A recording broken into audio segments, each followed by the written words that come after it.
Bonjour, je m'appelle Jacques Reiss, je suis neurologue et chargé d'un enseignement de santé environnementale à la faculté de médecine. Aujourd'hui, nous allons essayer de voir quels sont les éléments qui permettent de comprendre l'impact de la pollution de l'air dans la maladie, dans une maladie particulière neurologique qui est la sclérose en plaques. La sclérose en plaques a été décrite il y a plus de 150 ans par Charcot. Elle reste toujours une énigme.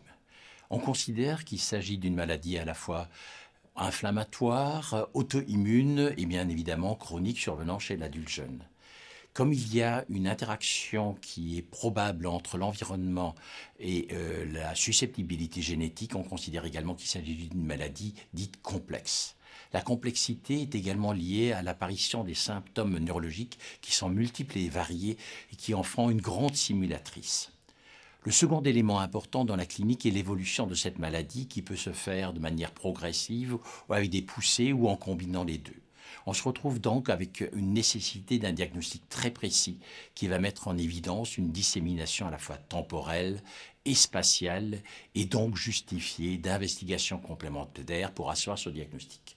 Ces éléments sont très importants pour prendre en compte les études épidémiologiques pour être bien certain qu'on a affaire à une forme précise de sclérose en plaques.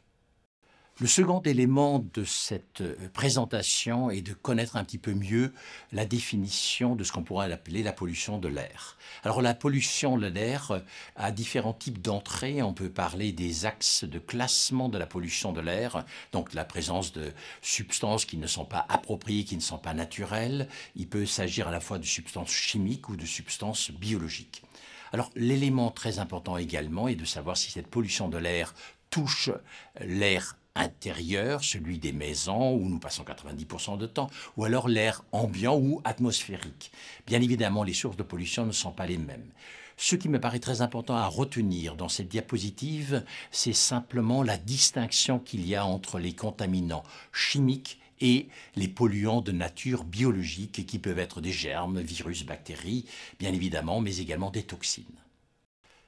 Quand on s'adresse à l'impact de l'air, de la pollution de l'air sur la sclérose en plaques, on utilise principalement des études épidémiologiques, car comme je l'ai déjà dit précédemment, la sclérose en plaques n'a pas une origine et une causalité ni des mécanismes définis. Donc on utilise des méthodes épidémiologiques qui sont de différents ordres et qui n'apportent pas le même niveau de preuve. Dans ces diapositives, vous voyez d'un côté un classement des différentes études qui sont possibles, écologiques, par cohorte, cas témoins, et également des études qui ne nécessitent pas de recrutement de patients, mais qui travaillent sur des bases de données établies précédemment dans les articles précédents. Par exemple, c'est le cas des méta-analyses qui constituent donc un très haut index de niveau de preuve. Le deuxième problème des études épidémiologiques est à la fois le recrutement des patients qui doivent répondre à des critères précis, et j'en ai parlé déjà précédemment, et surtout la définition, je dirais, des mesures qui sont faites de la pollution de l'air, par exemple. Et vous voyez présentement qu'il y a différents types de marqueurs qui sont utilisés pour asseoir de manière robuste l'exposition à un polluant ou à une pollution complexe de l'air. Alors passons maintenant sur les résultats qu'on connaît. Il est classique de voir que le tabagisme intervient, et le tabagisme est un polluant classique de l'air intérieur, touchant bien évidemment ceux qui fument. Dans cette diapositive, vous voyez très clairement que la méta-analyse qui est présentée montre un risque certain lié au tabagisme, avec une augmentation du risque d'avoir ou une poussée de sclérose en plaques de près de 50%.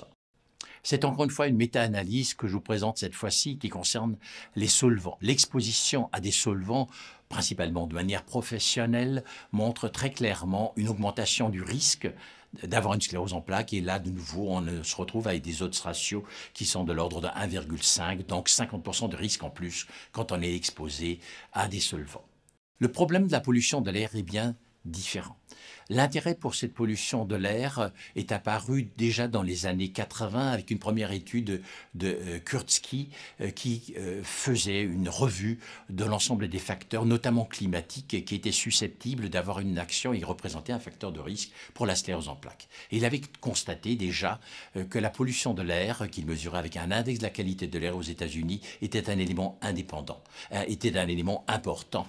Mais en même temps, quand il avait fait son analyse globale de l'ensemble de ces facteurs de risque, il s'était aperçu que tous dépendaient en fait d'un facteur unique qui lui paraissait être la latitude. Alors depuis les années 2003-2008, un certain nombre d'études écologiques ont paru, puis se sont, à fur et à mesure qu'on s'intéressait à la pollution de l'air classique, donc la pollution de l'air ambiant et au trafic routier, se sont amplifiées pour avoir actuellement une quinzaine d'études qui ne sont malheureusement pas comparables et qui ne portent pas sur les mêmes substances et qui enfin ne donnent pas des résultats homogènes. Et ces résultats sont largement contradictoires, notamment pour le risque d'avoir une sclérose en plaques, alors qu'il y a une plus grande homogénéité concernant l'effet de la pollution de l'air sur la survenue des poussées. Et je vous présente là un élément intéressant qui est une étude qui a été réalisée en Alsace et qui montre très clairement que la pollution de l'air a un effet sur la survenue de poussées de sclérose en plaques. Alors, pour montrer que ce point est quelque chose de très important, un grand professeur anglais qui s'appelle Gavin Giovannini montre dans un blog qu'il a rédigé, montre très clairement que la pollution de l'air constitue, à son avis, quelque chose qui mériterait d'être beaucoup plus approfondi et beaucoup mieux étudié, puisque le risque est absolument à prendre en considération. Nous terminerons en ce qui concerne les risques liés à la pollution de l'air et à la présence de polluants de nature organique.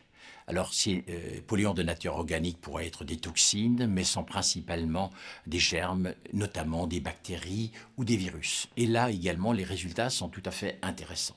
Alors je vous rappelle que la théorie infectieuse de la sclérose en plaques a été lancée par un Français qui s'appelle Pierre Marie il y a plus d'une centaine d'années et elle est toujours présente dans toutes les réflexions concernant l'origine et la cause de cette sclérose en plaques. Et dans cette diapositive, on voit clairement qu'il y a une relation entre les infections rhinopharyngées et la survenue de poussées de sclérose en plaques, entre la présence de sinusite et la survenue de poussées de sclérose en plaques, et évidemment quelque chose qui est très bien connu, qui est la présence du virus d'Epstein-Barr et le risque de sclérose en plaques. Alors ces éléments doivent nous faire considérer qu'il y a peut-être un élément important qui est une interaction entre la pollution chimique de l'air et la présence de matériaux organiques comme les bactéries et les virus. Alors cet élément me paraît tout à fait majeur puisqu'en ce moment il y a aussi des théories qui impliquent éventuellement la présence de toxines qui seraient sécrétées par des bactéries et qui se trouveraient notamment dans le nez. Alors, il me semble important d'avoir un message clair en ce qui concerne la pollution de l'air. Si les résultats des méta-analyses concernant les solvants et le tabagisme sont clairs et communément admis par tous, les résultats concernant la pollution de l'air, la pollution atmosphérique de l'air, du point de vue notamment chimique, par les particules de matière, par les oxydes nitriques, les oxydes de soufre, sont un petit peu contradictoires, même si on peut penser globalement que la pollution de l'air atmosphérique intervient sur les poussées de sclérose en plaques.